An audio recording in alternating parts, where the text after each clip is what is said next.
if you could explain what the NBA's Basketball Operations Associate Program is and your role in the initiative. Absolutely.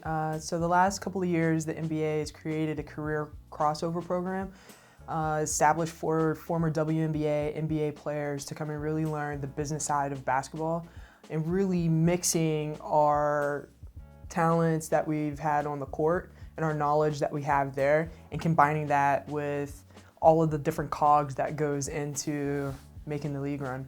Why did you think it was important to join the program? For me, it was one of these things where I was in financial planning and wealth management. I was doing that for entertainers and athletes. I was learning and talking with different athletes, different coaches, and it was just something in the middle of my gut that just didn't seem right. You know, it didn't feel right. I was just ready to move on and join the league.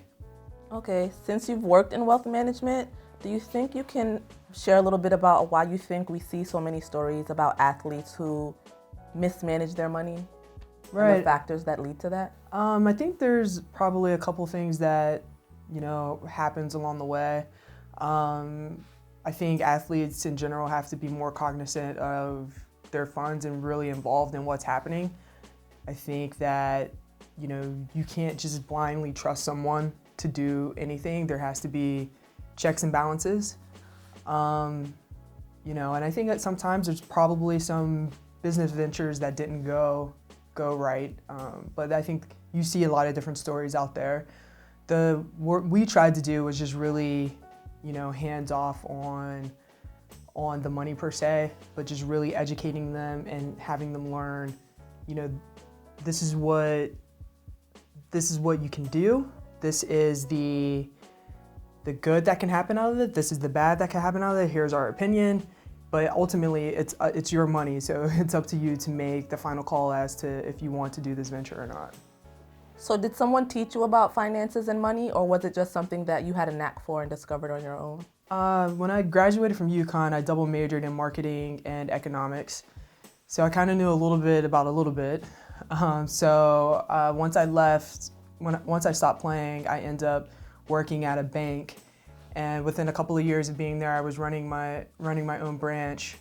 So retail banking and financial planning is just two completely different things.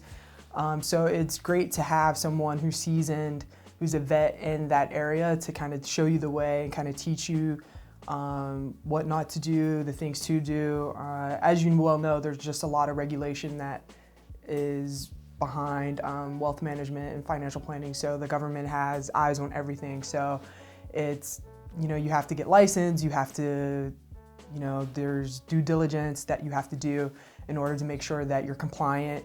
If you get audited, you have to have all these things that are readily available.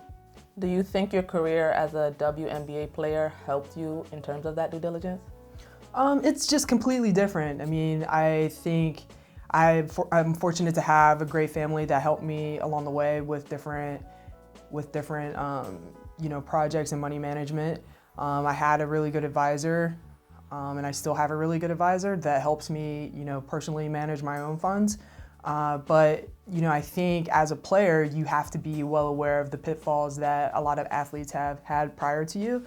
And hopefully, you have people surrounding you that's educated enough that can help you, that can educate you enough to help you through these situations. And that's part of what, one of the divisions that I work for at the league is player programming and player development, where we have different seminars to help, athletes, and one of them is a financial education seminar.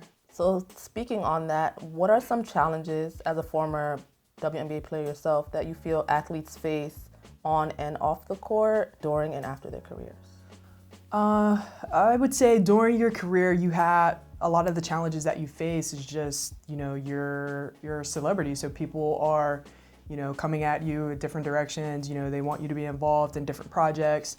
You just have a lot of people coming at you, and it's up to you to really, it's okay to say no. I think a lot of times people don't understand the value of saying no. You don't want to be painted as a bad person, but you're not. It's okay to say no. Or if you have a good team around you, maybe that's the job of somebody who's on your team, to vet some of the projects that are coming in, and then once they relay that information to you, they could be the person that says no.